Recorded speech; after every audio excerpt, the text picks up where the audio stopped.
Called Mickey TV ni say baby we for be Lamine Yamal.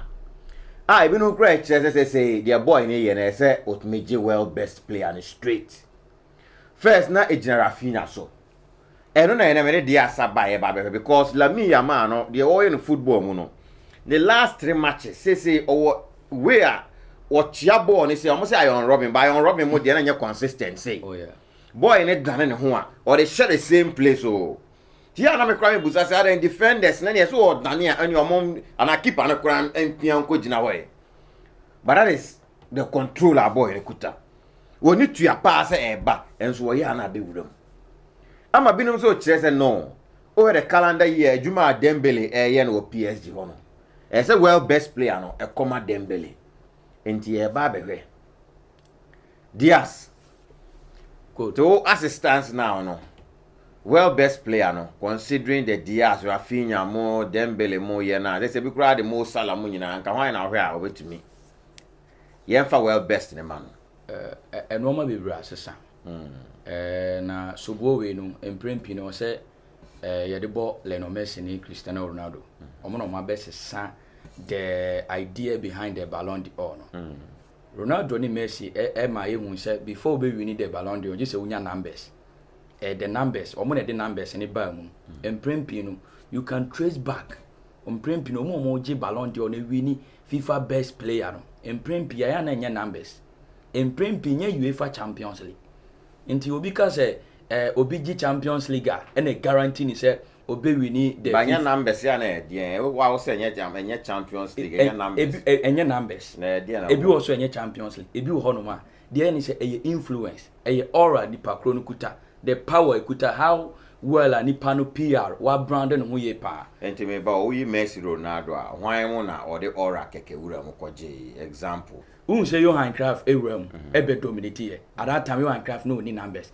The motive behind the Ballon d'Or no prempi no players a omo ye best players omo change game no omo kuta numbers no omo a ai anu ni di omo achi bebre Johan Cruyff no on she goals do na but because say na omo game no exciting no obe win to us back to back esa be win in 1971 ma be bia koye but the entire maker say edu awards say na influence and impanyfo no omo lead the clubs no so no omo influence crucial pa boss obe ka me share François Platini say o winning the back to back etwa so 3 times at that time Platini ewo Juventus who ko Juventus the Agnelli family no mo ye top Gianni Agnelli for no omo ka say empuno na epuno Abramu winning that particular near can say Platini e winning that particular Ballon d'Or to so 3 times obe bu say Juve Champions League or to so say e bi ho no ma finals kura wondu so 3 times Juve for Agnelli for na say Platini e winning near can say Ballon d'Or ni nyina enya de say o winning the UEFA Champions League.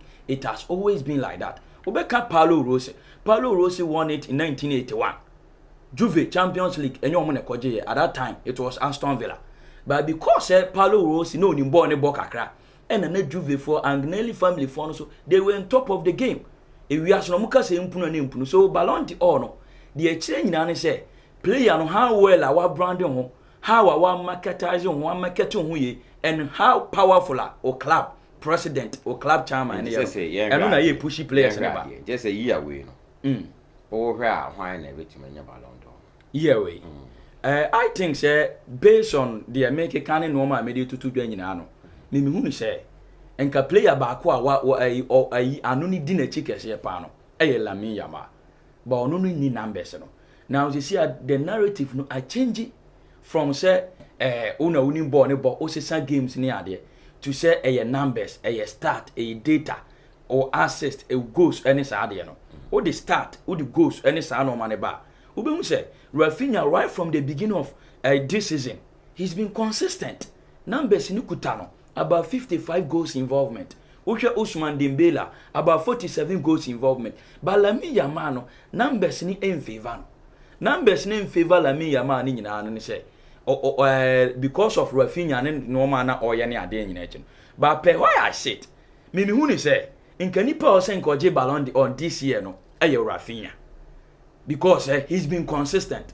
Ousmane Dembele came into the picture right after 2025 yesterday season Mo Salah Kylian Mbappe Vinicius ba mu kakra ene koye but Raphinha Rafa Diaz de Beloli were consistent from 2024 till date on floor peda and will change games in the Edema Barcelona Football Club. But you ask yourself, say, do this stage a awards be big biara betimi asi say my tier coaches in bebre and sports pandics in bebre and rapper na Ferdinand Munyin Ferdinand Munyin. Oh yeah. Omo chele say ayi Munyin Thierry Henry Munyin. Omo say currently there boy Raphinha Lamine Yamal onim ball ni boss no. Onim botchin obi ya. And na the well best na so me who say well best say they all can numbers ni you know. Those here numbers no. Baya ni ye pe obia onim ball ne ball in premier ya na nya numbers no. Yes. Messi ni Ronaldo na best sense. No, and Messi mo no so best sign no onim ball. Omunim ball. E no mo the numbers be kan ho. Yes. You see the thing. Omo mienu no. Ebeye very competitive because omo mienu nyina nim ball. We ball. And then we will now go beyond because o ka say Messi e was soro Ronaldo so was soro. For numbers bra. Ti na fe yes. For numbers bra. But already Lamine Yamal na ya. Unim so omo last 3 games you know no control the game. And to be able to stand from that point, you know, no a room and a top class keeper, so where they were here, Courtois. Very young age, 17. Say some Bobola, Raphinha now can ask and almost year will give them. Yeah. And a Raphinha, I excel in your boy and a man I excel. No correct. Because your boy, you know, go scroll Lewandowski ashene this season, you know. A boy and a man I say. And I dear my boy and I say exceptional and they say, and can he age, you know, obey special, be very selfish. But a bass one month show, a bass on my pass, so my pass. Oh, you pro. Yes. Good. And one thing they say, a man for Champions League. And yet, a baby obey winning Champions League, never guarantee say, obey winning here can say, a Ballon d'Or as a FIFA best player. Sasa Mnyano cry. Opinion. In 1994, we saw Hristo Stoichkov, Barcelona. Omukolusu Champions League final to team and he did the AC Milan. He be best player. Hristo Stoichkov na win here. In 1996, Matthias Sammer were winning Champions League. Oh, we need the Ballon d'Or. Even George Opon we are 1995, so we need the best player of the Arsenal. What? AC Milan that year, AC Milan and winning Champions League. Luis Nazario de Lima in 1997, when winning Champions League. Michael Owen in 2001, when winning Champions League. In 2002, Luis Nazario de Lima Croya be winning Champions League. Even in 2003. I mean, say, the most controversial award I have Tam Eddie Amobi. When they winning the Ballon d'Or in 2003, Pavel Nedved, Juventus Football Club, opinion. At that time, Nedved, even the Champions League, I'm Fama Juve, sir. That particular year, player Nanko so winning the Ballon d'Or was Thierry Henry. But because I make us say influence, we follow football politics, we follow the way I was sitting. At that time, Agnelli for no top. Into a much phone back, it changes BBR. And that's all my bow. I'm funny, say Inter Milan away in the Champions League now. Inter Milan, hono. Say, Omodi, or player be anywhere, you know. Lautaro Martinez be back picture Numkakra. But I don't think, say, or that particular age. Do you know, say, Lionel Messi, when we need Ballon d'Or 8, a move for one, we need Champions League. What does it? Yes. A move for Messi and we need Champions League. Okay. And so, me who is a man for Kase and a Champions League, no, a favor Dembele, we need a Champions League now. ABC, once in a room, we do a Honmana back, be a day, a flash yako. But and yet, Chinchina, so we need Champions League, I am fam. That's my point. But pay where I sit, me who is say, the Abema Dembele about picture no more, no, how the Arabians no so started so pushing almost person more relevant in the system. Do you know what we hear last season winning the Ballon d'Or? Maybe so. What we then or yet? Oh, so Bob Ben or what we born last season? Last season. Bob Ben or boy? Last season, Spain side on. Omoje Euros. Man City, SRG League. Good. Yes, and you are from that side. And Omo compares the Euros no so our Champions League name. And a Yemudin, Vinicius Mudin, Vinicius Copa America. Brazil and Yahweh. Emma Crawford cry introduce Jude. But Jude so now all her from that perspective. No one compare Euros no any Champions League no. And you know mujina so I mean who say omode good. Emma you know. The Spanish national team, who was their best player in the Euros? It was Fabian Raphinha. Even so share what we Dia Abramo the best player man in the just ended Euros tournament. He was shocked. He wasn't the best player. But they had an agenda. Manchester City won the winning best player last season. And you're Phil Foden. Won the winning the Premier League best player. And you're Phil Foden. So then the Beba say player. Manchester City, he wasn't the best player. He wasn't the best player in the league. And he wasn't the best player in the Spanish national team. Now man name us near kind of say best player in the world. Your politics. The tennis. Dentina Ballon d'Or for the best player. Edema Award.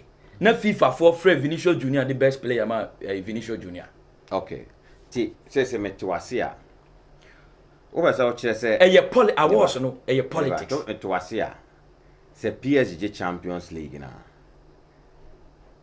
Considering Dembele and Lamine Yamal.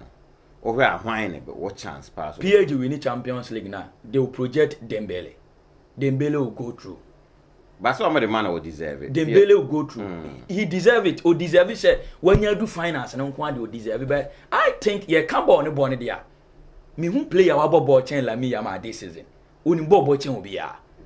But only ball chain will be ya no. Me who say enko Barcelona at a point out. Sandro Rosell mo honum. Satama Bartomeu mo touch na.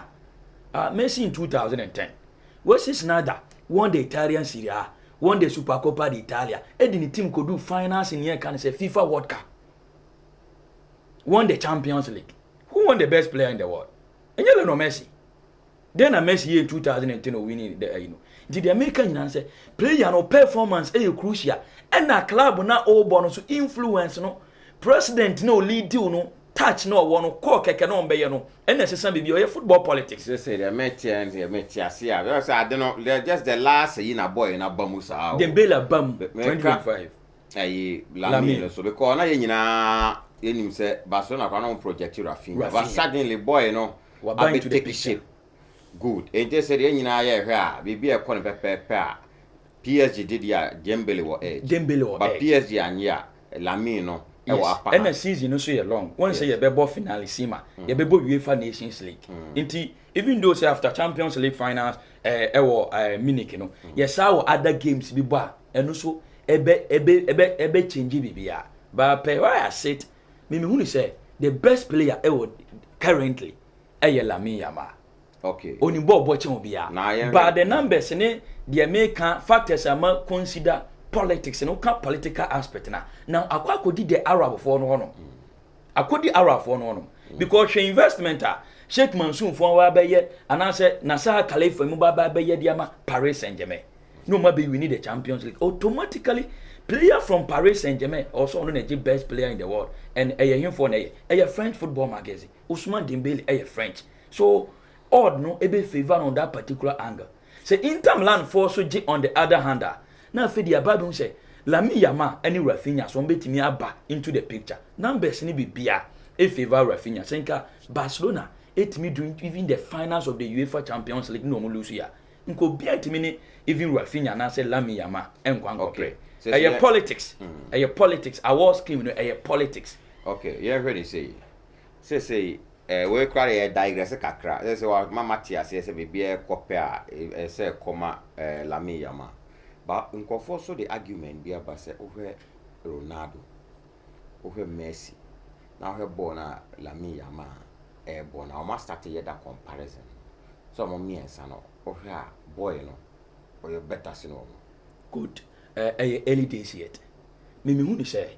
But the also early days yet. But it's a boy na boy bedroom stage. Yeah, project to class of the world best. Oh yeah. To when a born now, or body will see chewura money you know. Na Messi so on the peak na Messi to me boni say good and I make sure say Messi picking now from 21 22 23 Ronaldo picking now from 20 21 22 23 this guy was starting them and the man Lamine Messi ni Ronaldo dey any different kaka because Messi at the age of 17 no him fa Ronaldo at the age of 17 no on an sporting CP na ne ball na te say but this guy no baby was starting ball no appear kono since the beginning of the beautiful game yenya great players Paulo Rosimo, Garencha, Vava Socrates, Maradona, Bruchangamo, Abebo Boni, Adia Ronaldo, Di Stefano Muni, Adia Zinedine Zidane, Michel Francois Platini, Moasema Yekano. Obie ni honuma or starting from at the age of 17.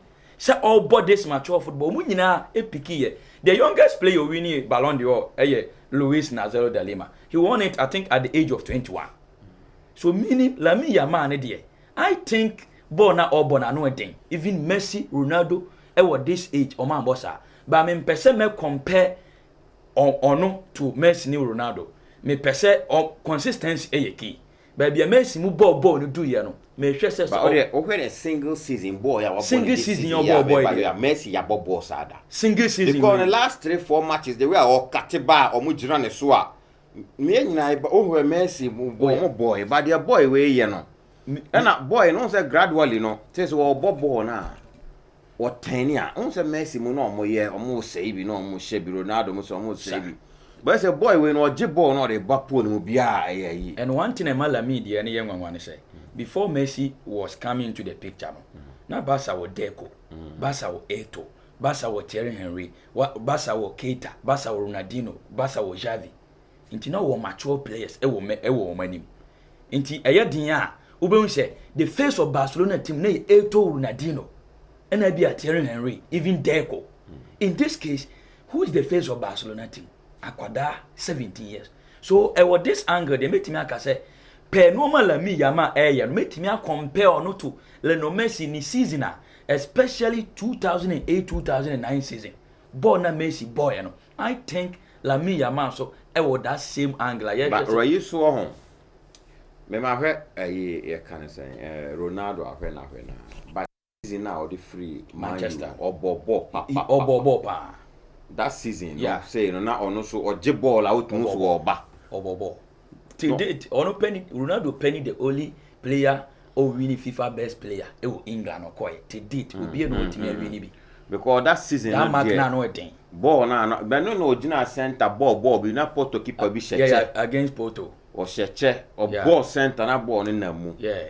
o ball pa me o call your boy in fact but last season no the free England individual performance there Lamine ball but still na sa ball Lamine ball no ma Lamine no yes outstanding games as last season na Ronaldo at the free Manchester no the ehwe ebi na wo kan so obe free Manchester ho no na eyim wo gigs mu on pay for no ho Rooney mu nyina e wo to yes but this guy about fra you say just the Pedro money eyim na on po na lead Barcelona team no and the man de ne ya no na wa kola keto we na lead Barcelona project no and the man de ne say on bo mistakes bebre senka player was 17 years na or bo mistakes bebre but hwe the maturity level Lamine Yamal na ebobo na me hu talent bi se wi aseda at the age of 17-18 ojebo e decide game eye bibia untimi ntaka no okay ena on say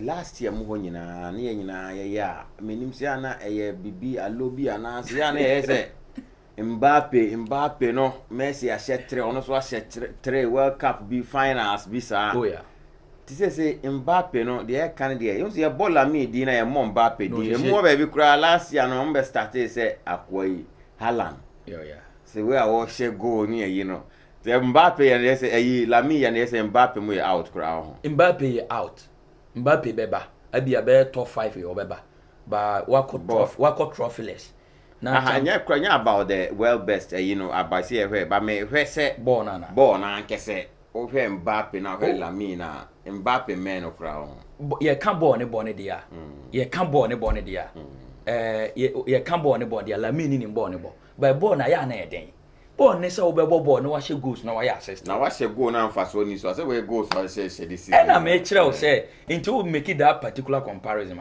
talent alone is not enough boss one in any ball chan tembe na afa France goals say na o share obi ehun ni bi but say boy we ni dey say na o dey decide last 3 matches you oboba person to me he's been scoring or pekeba so me pese be compare Lamine Mbappe at the age of 17 he was doing so well or a World Cup winner he's seen it all was about more than 300 career goals any joke me problem is consistency is crucial now Lamine Yamal no na tipen ni ben no ne e ba be premium e say hu Messi ni na say over Lamine ya hu Ronaldo ni no more preko over Lamine na any Vinicius Junior on bet my Vini mo bebam they will come into the picture but every chance wait me Vini na to tomba Lamine or currently there ball na Lamine Yamal bono Vini and Ben Lamine Yamal this season last season Vini was just a Vini ball our ball we are seeing na their ball no code ye make it a comparison na ya anya fair to some players Vini was the best player last season. He's been consistent.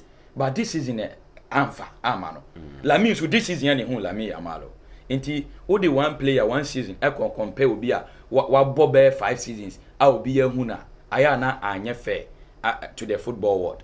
So, young next season, we end any day, we end any day. So, begin next season, yes, start season. And when they be who, boy, now, yeah, man, who say Vini Munina, with me, Jania, America, Hunun in your manner. When what Jibbo now, who say, direct, or the back end or the baswa. A bunny decision at the age of 17 now. Top. So, Pessoa Sha, top decision or take your best. Talk crosses one more beer, or you two anyone to a strike a crown as someone who will go any mercy. Top. Because we join out the ball, no air mount. Top. But in Bape, you must say, or bet my bobber 10 ago. Nothing fitchery. No. And a boy, no, or some bait attack you. Could me who European or what talent is Lamine Yamal. In can premping players now, Lamine born or born. In premping a South Americans for no. Latino for no was a but boy, no so, Miss Maria Ficra, the away no so name a baby. Name a baby. Name a own said now we could do so the cancer be as I said last year season was so no crowd goods in the name and then I may say let me the kudus, but kudus no the ask of the boy. But born a me born dear. Name a baby. Name a try. But name a one picky at the right time. If we have a time you'll be picky a crucial. And what was someone in charge in Rubin and Winnie Ballon d'Or. Frank Ribery and Winnie Ballon d'Or. Eto and Winnie Ballon d'Or. What be someone the entire Pero Montimi and Winnie Javi Niesta Montiman by Winnie. They picked at the wrong time. Omo picky at the wrong time. Omo picky abra. Messi ni aye Ronaldo asori. So Lamine die or twice to say dia a problem pa. Kudus enye ebia this season anko ya ma no ebia next season. Owe bo Kudus bo na ohe Lamine Kudus ntumi ntinyina ene nyina. No. Kudus ne skill set no form. Hey, say Kudus we o hu no ho. Oh David. Kudus. Kudus skill set. And so just Kudus be je this boy na ya de se no. Kudus na so amuso onyi ne best 5 kra. Or you know who ahead of Messi and Ronaldo Munina? Confidence, sanity. How to full goalkeeper Benjamin Asare. Omo goalkeeper be also Benjamin Asare. But Kudus na one got him say. But then a Messi name and they no one best of a tree. Name anana. Some way an interview manager or no, that's a name I could be Brazil in Tinabia. But Babo and I said, yeah. By the Ebe were free no so a factor. A determining factor. Oh, dear, there's no way who Bob was in Lamine Yamal da. Kudus na David. Ghana hapa de me who play a beer or beto Lamine Yamal no born or born. I know to me. A Newama. Yes, Newama David. Send Newama most to me, Janet Suleiman. When did the any America you? When even I am American Yana that they got the America. At the American Lamine David. We mo American nyan bio enye de kudusu kwa no adane ho na wa ye for bi so na wa ye say na omo de nwum efefa mu no dabi this guy could die even the control crowd me hu say you will play ni bi won ma adana me kan ba bi I know so on the kudus game na ye pe o so nyina sa ball one side even though say ye kan wa video so de me adana me ka che the boy bi say Lamine Yamal no ye spirit or ye spirit to be come aye or aye yi nananum bi no o tu na ba o onye ne ball na enye normal sa o just say the why no ho anu edi o why no wa ha coaches ni defenders ni keepers so because baby oba e ho ana o de fa kwese obo so amontumi nti boy na there history the best thing is obey no waja no me empire me bo an say the only problem or ya was see an say atwetwe ni sa no ma ne kan game no nti a say ama manfo bi e won ho tan ne ade le no Messi sa time even though once sa time na social media anya common ba hu Messi gidigidi no bi ape Messi asem even opposition teams ni nyina pe me ba Lamine no ase si all the agro ne sa no ma no ma ne ya ma say ono so e paint picture bi e do see na management e crucial o se na wo for e pe amanfo ma omo directing ne part ni talent na wo bone de basa for my bojan kikech na won ni mbo chen but this guy or the next big thing okay. So twice to say dia not even Diego Armando Maradona not even Garrincha me who be that like this guy he's destined for greatness so for him there I think next season football no be there Vini mo be try Mbappe be ba those guys are able mudin on be ba into the picture but this guy obeko Raphinha mo be pie Dembele mo so eye na bibi fa this year mama next season ye be ye site na e be ma ye era no so ye hu say competition be ba pa. Okay, respectfully ten watch no say Lamine de ne talent no wa sha ase ye na assistance now de what me to aso sa we are singing na ye hu ne so player respectfully me no be siwa me damase